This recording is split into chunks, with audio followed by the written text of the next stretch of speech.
નમસ્કાર, આપ જોઈ રહ્યા છો સ્પેશિયલ રિપોર્ટ. હું છું આપની સાથે દીપા શર્મા. આખરે નેપાળમાં તખતો પલટાઈ ગયો છે. જેનઝીએ સરકાર ઉથલાવી નાખી. જો કે પ્રધાનમંત્રીના રાજીનામા બાદ બંને સોશિયલ મીડિયા પરથી પ્રતિબંધ હટી જવા છતાં હજુ નેપાળ સળગી રહ્યું છે. ત્યાં સુધી કે મંત્રીઓને પ્રદર્શનકારીઓ રીતસરના દોડાવીને મારી રહ્યા છે. સવાલ એ છે કે કેમ આક્રોશની આગ હજુ નથી ઠરી રહી અને કેમ આંદોલન વધુ ને વધુ ઉગ્ર બની રહ્યું છે.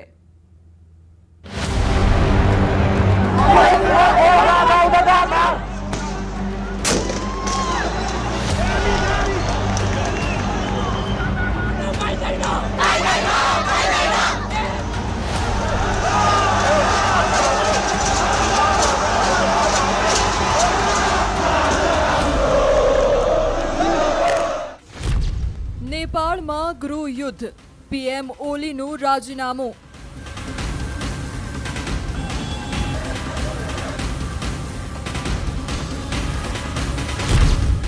सरकार सामे जेनजी जीत. ये जो हो रहा है ये पूरा सरासर इसको आरोपी जो है केपी ओली है.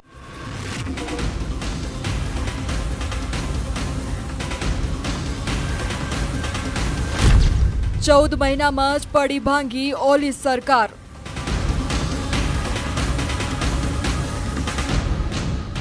अच्छा नहीं हो रहा है, ऐसे जनता को बहुत दुख देना चाह रहा है ये सरकार. आखिरे नेपाल में पण तख्तो पलटायो. सब घर जला के पार्टी कार्यालय जलाने के लिए हम यहाँ बैठ कर लाए. अब नेता के यहाँ से भगाना पड़ेगा. नेपाल में सोशल मीडिया पर प्रतिबंध बाद जे આગનો તણખો જર્યો તેની જ્વાળાઓમાં નેપાળની ઓલી સરકાર હોમાઈ ગઈ. આંદોલનને ડામવામાં સરકાર અસફળ રહી અને આખરે રાજીનામાનો દોર શરૂ થયો. નેપાળના સ્થાનિક મીડિયાનો દાવો છે કે નેપાળના પ્રધાનમંત્રી કેપી શર્મા ઓલીએ રાજીનામું આપ્યા બાદ નેપાળના રાષ્ટ્રપતિ રામચંદ્રએ પણ રાજીનામું ધરી દીધું છે. જે બાદ હવે નવા પ્રધાનમંત્રી કોણ બનશે તેની ચર્ચા તેજ છે. જો કે હાલ તો સેનાએ મોરચો સંભાળી લીધો છે. નેપાળમાં હિંસક ઘટનાઓ વચ્ચે વડાપ્રધાન કેપી શર્મા ઓલીએ તેમના પદ પરથી રાજીનામું આપ્યા બાદ એક સેનાનું હેલિકોપ્ટર તેમને અજાણ્યા સ્થળે લઈ ગયું છે. રાજધાનીમાં પરિસ્થિતિ અત્યંત તંગ છે અને સુરક્ષા દળો પરિસ્થિતિને નિયંત્રણમાં લાવવામાં નિષ્ફળ રહ્યા હોય તેવું લાગે છે. દેશમાં હિંસક વિરોધ પ્રદર્શનોએ પરિસ્થિતિ વધુ ખરાબ કરી છે. રાજધાની કાઠમંડુ અને આસપાસના વિસ્તારોમાં અથડામણ અને આગચંપીમાં અત્યાર સુધીમાં 22 લોકો માર્યા ગયાનો દાવો છે, જ્યારે 400 થી વધુ લોકો ઘાયલ થયા છે.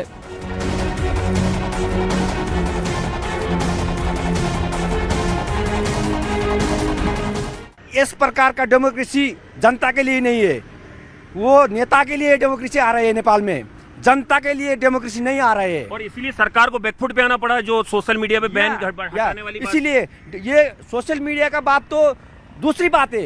मेन बात तो ये मेन बात तो करप्शन का है. करप्शन है, करप्शन लीडर है इधर.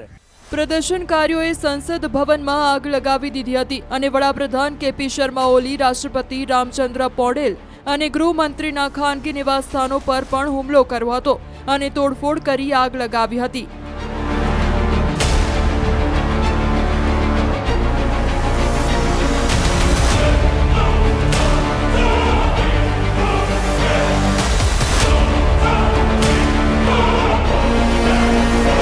એટલું જ નહીં, ગુસ્સે ભરાયેલા યુવાનોએ ભૂતપૂર્વ વડાપ્રધાન શેર બહાદુર દેવબાના ઘરમાં ઘૂસીને તેમને માર માર્યો હતો.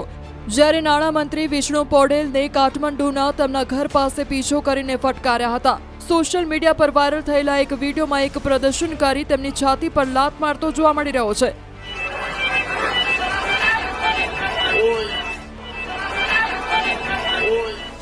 આ દરમિયાન વિરોધીઓએ ભૂતપૂર્વ વડાપ્રધાન પુષ્પકમલ દહલ પ્રચંડ, શેર બહાદુર દેવબા અને સંદેશા વ્યવહાર પ્રધાન પૃથ્વી સુબ્બા ગુરુંગના ઘરોને પણ આગ ચાંપી દીધી હોવાનો દાવો છે.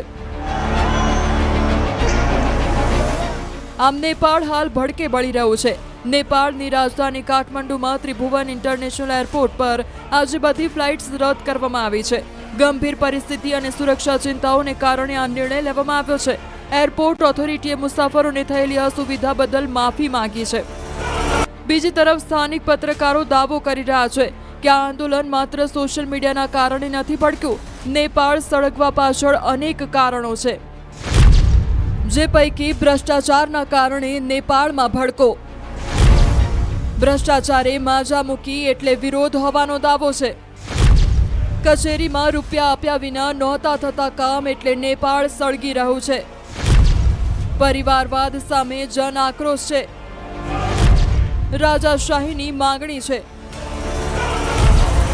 અને મોતનો આંકડો પણ વધારે હોવાનો દાવો છે.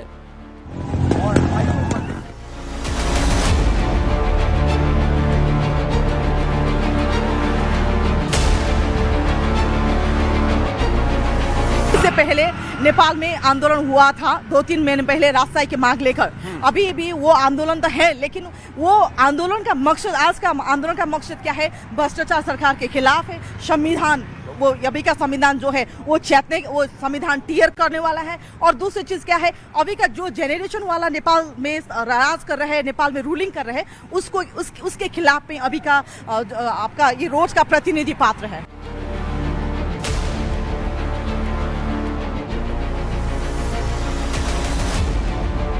આમ હાલ તો નેપાળ ભડકે બળી રહ્યું છે અને હવે પ્રધાનમંત્રી અને રાષ્ટ્રપતિના રાજીનામા બાદ આ આક્રોશની આગ ક્યારે ઠરે છે તેના પર લોકોની નજર છે.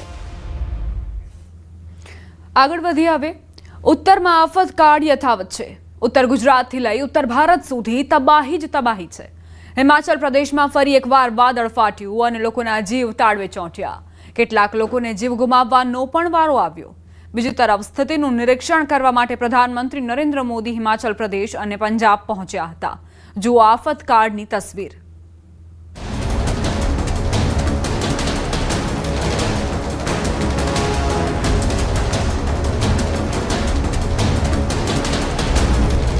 હિમાચલ પ્રદેશમાં હાહાકાર.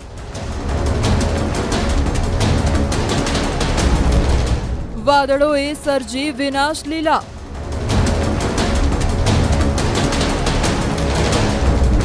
શગાડ ગામે વાદળ ફાટતા તબાહી.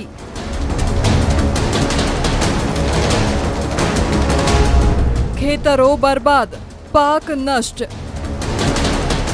હિમાચલ પ્રદેશમાં ભારે વરસાદ અને ભૂસ્ખલનનો કહેર યથાવત છે. કુલ્લુ જિલ્લામાં મધ્યરાત્રિએ ભૂસ્ખલન થયું, જેમાં 8 જેટલા લોકો દટાયા. 8માંથી 3 લોકોના મોત થયાની પુષ્ટિ થઈ છે, જ્યારે અન્ય 3 લોકોને સુરક્ષિત બહાર કાઢવામાં આવ્યા છે અને એક બાળકીની શોધ ચાલુ છે. ગ્રામ પંચાયત ઘાટુના શર્માણી ગામમાં 9 સપ્ટેમ્બરની સવારે લગભગ 2 વાગ્યે અચાનક ભૂસ્ખલન થયું અને એક જ પરિવારના 5 લોકો સહિત લગભગ 8 લોકો કાટમાળમાં દટાઈ ગયા. ઘટના બાદ ગામમાં ભયનો માહોલ છે અને લોકો ખૂબ ડરેલા છે. પ્રદેશમાં ભારે વરસાદને કારણે પરિસ્થિતિ વધુ ગંભીર બની છે. પ્રશાસને લોકોને સુરક્ષિત સ્થળોએ આશરો લેવા અને સાવચેત રહેવા અપીલ કરી છે. પ્રધાનમંત્રી નરેન્દ્ર મોદી પંજાબ અને હિમાચલ પ્રદેશના પૂરગ્રસ્ત વિસ્તારોના પ્રવાસે છે. તેમણે કુલ્લુ, મંડી અને ચંબામાં હેલિકોપ્ટર દ્વારા થયેલા નુકસાનનો હવાઈ સર્વે કર્યો. આ પછી ધર્મશાળામાં આપત્તિ અંગે એક બેઠક યોજાઈ હતી, જેમાં અધિકારીઓએ પ્રેઝન્ટેશન દ્વારા તેમને નુકસાન વિશે માહિતી આપી હતી. આ દરમિયાન તેમણે 1500 કરોડ રૂપિયાની નાણાકીય સહાયની જાહેરાત કરી. પીએમએ કહ્યું કે કેન્દ્ર સરકાર શક્ય તેટલી બધી મદદ કરશે. મૃતકોના પરિવારોને 2 લાખ રૂપિયાની નાણાકીય સહાય અને ઘાયલોને 50,000 રૂપિયા આપવામાં આવશે. મુખ્યમંત્રી સુખવિન્દરસિંહ સુખુ પણ બેઠકમાં હાજર હતા. આ પછી પ્રધાનમંત્રી મંડી, કુલ્લુ અને ચંબા જિલ્લાના 18 અસરગ્રસ્ત લોકોને મળ્યા અને તેમની આપવીતી સાંભળી. તેઓ 1 વર્ષની નીતિકાને પણ મળ્યા, જેના માતા પિતા અને દાદી 30 જૂને મંડીમાં વાદળ ફાટવાથી આવેલા પૂરમાં મૃત્યુ પામ્યા હતા. પ્રધાનમંત્રીએ પહેલા નીતિકાને ચોકલેટ આપી અને વાલ પણ કર્યો. ત્યારબાદ પ્રધાનમંત્રી પંજાબ પહોંચ્યા. ગુરદાસપુરમાં તેઓ પૂરગ્રસ્ત લોકોને મળ્યા અને તેમની આપવીતી સાંભળી. મહત્વનું છે કે પંજાબ છેલ્લા ઘણા દિવસોથી અતિવૃષ્ટિનો સામનો કરી રહ્યું છે. પંજાબના વિવિધ વિસ્તારોમાં હવામાન સંબંધી ઘટનાઓમાં અત્યાર સુધી ઓછામાં ઓછા 29 લોકો મૃત્યુ પામ્યા છે અને 12 જિલ્લા પૂરગ્રસ્ત છે. 15,000થી વધારે લોકોને સલામત સ્થળે ખસેડવામાં આવ્યા છે. ખેતીની લગભગ 1 લાખ હેક્ટર જમીન પૂરના પાણીમાં ડૂબેલી છે. સરબજીતના જણાવ્યા મુજબ રાવી નદીમાં પ્રવાહ ઝડપી છે અને તેના કારણે નદી કિનારાના વિસ્તારોમાં રહેતા લોકો ભયભીત થયા છે. કપૂરથલાના લગભગ 16 ગામ પાણીમાં ડૂબેલા છે. ફાઝિલકા, તરણતારણ, ગુરદાસપુર, પઠાનકોટ અને અમૃતસર સહિતના અનેક જિલ્લાઓમાં પરિસ્થિતિ સતત વકરી રહી છે. પંજાબમાં રાજ્યના આપદા રાહત દળ ઉપરાંત ભારતીય સૈન્ય અને કેન્દ્ર સરકારની એજન્સીઓ પણ રાહત તથા બચાવ કાર્યમાં જોડાયેલી છે. પ્રધાનમંત્રી પહેલા 5 સપ્ટેમ્બરે કેન્દ્રીય કૃષિ મંત્રી શિવરાજસિંહ ચૌહાણે અમૃતસર, ગુરદાસપુર અને કપૂરથલામાં પૂરગ્રસ્ત વિસ્તારોની મુલાકાત લીધી હતી અને પીડિતોને મળ્યા હતા.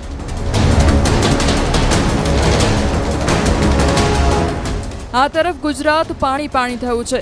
ઉત્તર ગુજરાતમાં આફતકાળ ચાલી રહ્યો છે. બનાસકાંઠાના સુઈ ગામમાં 17 ઇંચ વરસાદ બાદ તારાજીના દ્રશ્યો જોઈ લો. બનાસકાંઠાના સુઈ ગામમાં 17 થી વધુ ઇંચ વરસાદ બાદ ગામડાઓની હાલત ખસ્તા થઈ ગઈ છે. વરસાદ રોકાયાના 15 કલાકથી પણ વધુ સમય થઈ ગયો છે, પરંતુ સુઈ ગામ પંથકમાંથી હજુ પાણી ઓસર્યું નથી. એક ગામ નહીં, અનેક ગામ ટાપુમાં ફેરવાયા છે. ગામડાના રસ્તાઓ નદી બની ગયા છે. મુખ્ય માર્ગો પર તો જાણે દરિયાની માફક પાણી વહી રહ્યું છે. રોડ તો પાણીમાં એવા ડૂબી ગયા છે કે શોધ્યા પણ મળે તેમ નથી. રોડ પર હજુ પણ વાહન લઈને નીકળવું શક્ય નથી. ટ્રેક્ટરના સહારે જીવન છે તો ખેતરોની તો હાલત જ ન પૂછો. હજારો વીઘા પાક પાણીમાં ગરકાવ થઈ ગયો છે. પૂરે એવી તારાજી સર્જી છે કે તે ખેતરો ખેદાન મેદાન થઈ ગયા છે. જ્યાં જ્યાં નજર કરો ત્યાં પાણી જ પાણી નજરે પડી રહ્યું છે. આકાશી આક્રમણ બાદ તબાહીના દ્રશ્યો સાક્ષાત ગવાહી પૂરી રહ્યા છે કે કઈ હદે આભ ફાટ્યા બાદ સ્થિતિ સર્જાઈ છે. અનેક ગામના રોડ તૂટી જતા ગામમાં આવવા જવાનું મુશ્કેલ બની ગયું છે. સુઈ ગામથી નડાબેટ જવાનો રસ્તો પણ બંધ છે. સુઈ ગામની દુકાનો પાણીમાં ગળાડૂબ છે. પાણીનું ટેન્કર પણ સુઈ ગામની બજારોમાં તરતું નજરે પડ્યું. ત્યારે સુઈ ગામનો તાગ મેળવવા માટે SDRFની ટીમ સુઈ ગામ પહોંચી છે. અત્યાર સુધીમાં 250 થી વધુ લોકોનું રેસ્ક્યુ કરાયું છે. ગ્રાઉન્ડ ઝીરો પર અત્યારે છે. શું પરિસ્થિતિ છે સુઈ ગામની તે બતાવી રહ્યા છે. SDRFની જે ટીમ છે, NDRFની ટીમ, ફાયરની ટીમ અહીંયા સુઈ ગામમાં સ્ટેન્ડ બાય રખાઈ હતી. અત્યારે લોકોને બહાર લાવવામાં આવી રહ્યા છે. SDRFની ટીમ અહીંયા છે, NDRFની ટીમ અહીંયા છે. અત્યારે જે પ્રમાણે દ્રશ્યોમાં જોઈ શકો છો કે આ કામગીરી જે છે તે વહીવટી તંત્રની નજરે પડી રહી છે. સુઈ ગામની હાલ અત્યારે બેહાલ જોવા મળી રહ્યા છે. આપણી સાથે SDRFના એક અધિકારી પણ છે. વાત કરવાનો પ્રયત્ન કરીશું તેમના જોડે. ખાસ કરીને ગિરીશભાઈ, કેવી પરિસ્થિતિ અહીંયા સુઈ ગામની? અહીંયા કમર પાણી હતું અને લગભગ અમે 12 વાગે અહીંયા આવી ગયા હતા પાલનપુરથી. પછી ભરડવાની પાણી વધારે છે તો હાલ અમારી બોટથી ત્યાં રેસ્ક્યુનું કામગીરી ચાલુ છે. બીજી તરફ થરાદ, વાવ અને સુઈ ગામની સ્થિતિ બગડ્યા બાદ જિલ્લા કલેક્ટરે સ્થિતિ જાણી હતી. બનાસકાંઠાના SPએ પણ થરાદની મુલાકાત લીધી. થરાદની બજારોમાં પાણી હોવાથી કાર ન જઈ શકતા ટ્રેક્ટર પર બેસી અધિકારીઓ પરિસ્થિતિનો તાગ મેળવ્યો. તો પૂર જેવી સ્થિતિના પગલે થરાદમાં તમામ આંગણવાડી શાળાઓ બંધ રહી. કોલેજોમાં શૈક્ષણિક પ્રવૃત્તિઓ બંધ રહી. તો બનાસકાંઠાના સરહદી વિસ્તારોની હાલત ખૂબ જ ખરાબ છે. ત્યાંના ગામડાઓમાં પાણી ભરાઈ જવાથી લોકો મુશ્કેલીમાં મુકાયા છે. સુઈ ગામ તાલુકાના ઉચોસણ ગામનો આખો રસ્તો પાણીમાં ગરકાવ થઈ ગયો છે. ઉચોસણ ગામની હાલત બેહાલ બની છે. ગામનું બસ સ્ટેન્ડ પણ પાણીમાં ગરકાવ થયું છે. ગામના અનેક ઘરોમાં પાણી ઘૂસી ગયા છે, જેના કારણે લોકોને ભારે મુશ્કેલીનો સામનો કરવો પડી રહ્યો છે. સ્થાનિકોને ઘરવખરી અને જરૂરી સામાન બચાવવામાં પણ તકલીફ પડી રહી છે. 2 દિવસથી આ પરિસ્થિતિ છે. લોકોના ઘરોમાં 48 કલાકથી વીજળી નથી. ન્યૂઝ 18ની ટીમ સુઈ ગામ તાલુકાના ઉચોસણ ગામમાં પહોંચી છે. ઉચોસણ ગામના હાલ પણ બેહાલ છે. દ્રશ્યમાં જુઓ, એક બહેન દૂધ લઈને પોતાના માથા પર ઉપાડીને જઈ રહ્યા છીએ. ગામમાં જવાના રસ્તાઓ બંધ છે. જ્યાં નજર કરો ત્યાં પાણી જ પાણી જોવા મળી રહ્યું છે. જે લોકો છે તે લોકો પણ અહીંયા આપ જુઓ, કોથળો ઓઢીને કાકા ઉભા છે. બેટરી છે હાથમાં, છત્રી છે, બહેણી છે. ગામમાં જવું છે, યુવાનો ઉભા છે. બહુ જ હાલત અહીંયા ખરાબ છે. શું કહેશો કાકા? કોથળો ઓઢ્યો, બેટરી લીધી. સોઈગામ તાલુકામાં ભારે વરસાદ થયો છે તે રોડમાં પાણી કેડા સામે પડી ગયા છે, ગુડા સામે, અને બહુ હાલત ખરાબ છે ઉચોસણની. ઉચોસણમાં ગામમાં જવાય, ઘરોમાં શું પરિસ્થિતિ? ઘરોમાં તો અત્યારે તો ઊંચાણવાળા વિસ્તાર થઈને દવરા, બાકી નીચાણવાળા વિસ્તારમાં તો બધે જળબંબાકાર પડી ગયો છે. ભારે વરસાદ બાદ રેલ નદીનું ખોખાર સ્વરૂપ જુઓ. તોફાની વરસાદ બાદ રેલ નદી તોફાની બનીને વહી હતી. પાણીનો પ્રવાહ એટલો તેજ હતો કે જ્યાં જગ્યા મળી ત્યાં ઘૂસી ગયો. જે આડે આવ્યું તે બધું જ તાણીને લઈ ગયું.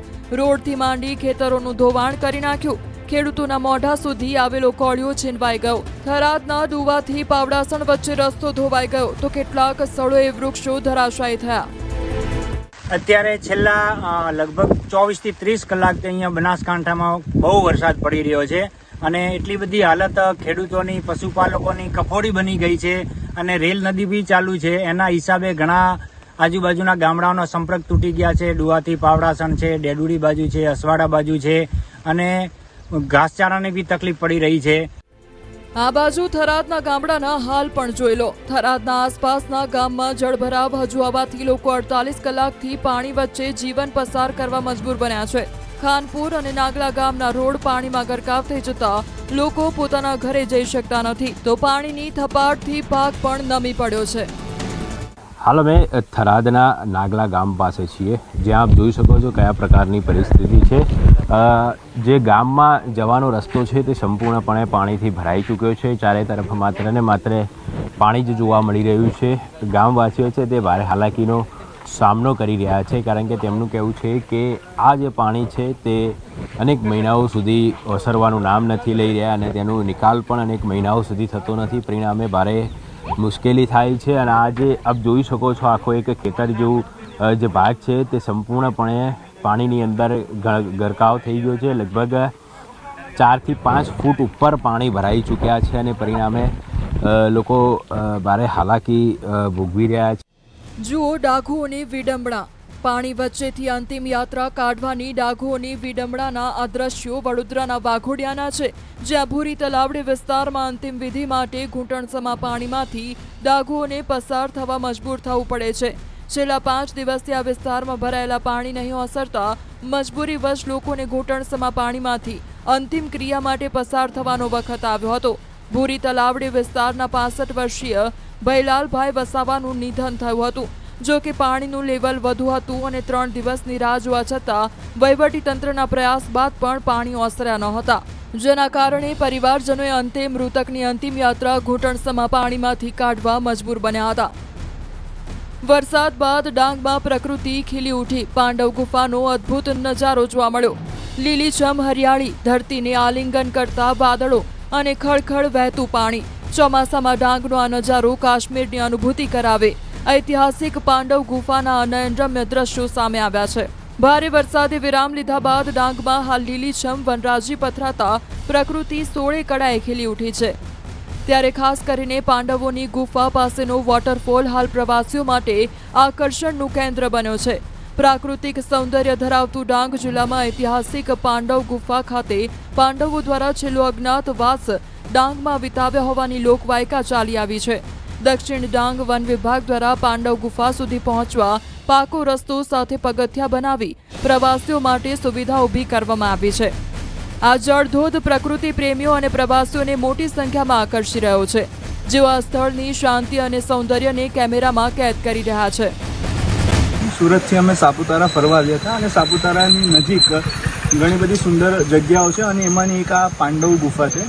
અહીં સૌથી નોટેબલ વસ્તુ કહેવાય તો એનો જે ઝરણું છે, જે દુગ્ધ ધારા રૂપે જે વહે છે અને મહાભારતમાં જે બધી દંતકથાઓ છે અને એમાં જે જેટલા પણ વર્ણનો છે એ ખરેખર એમ સત્ય વર્ણનો હોય એવું લાગે છે.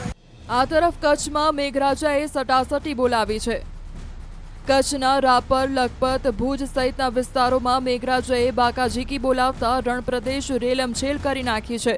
સાંબેલાધાર વરસાદથી ડેમ, તળાવ ઓવરફ્લો થઈ ગયા છે. ત્યારે લખપતમાં આવેલો કુંડી ધોધ પણ લાલઘુમ બનીને વહેતો થયો હતો. ઉપરવાસમાં ભારે વરસાદના પગલે પાણીની આવક થતાં ધોધે રૌદ્ર સ્વરૂપ ધારણ કર્યું હતું.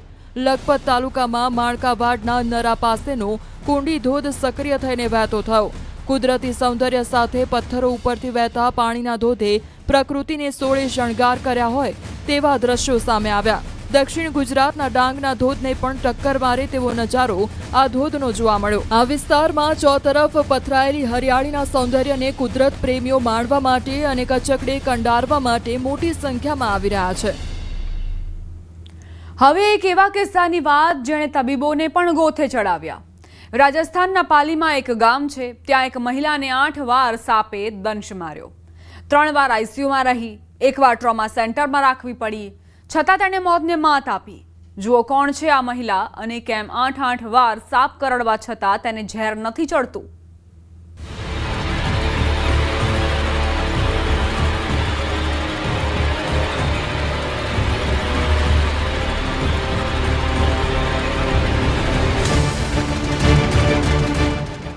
8 વાર કરડ્યો છતાં જીવિત।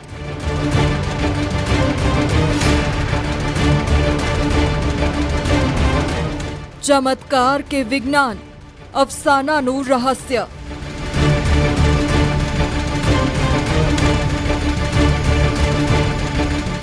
ડોક્ટર પણ હેરાન, આખરે આ કેવી વ્યક્તિ?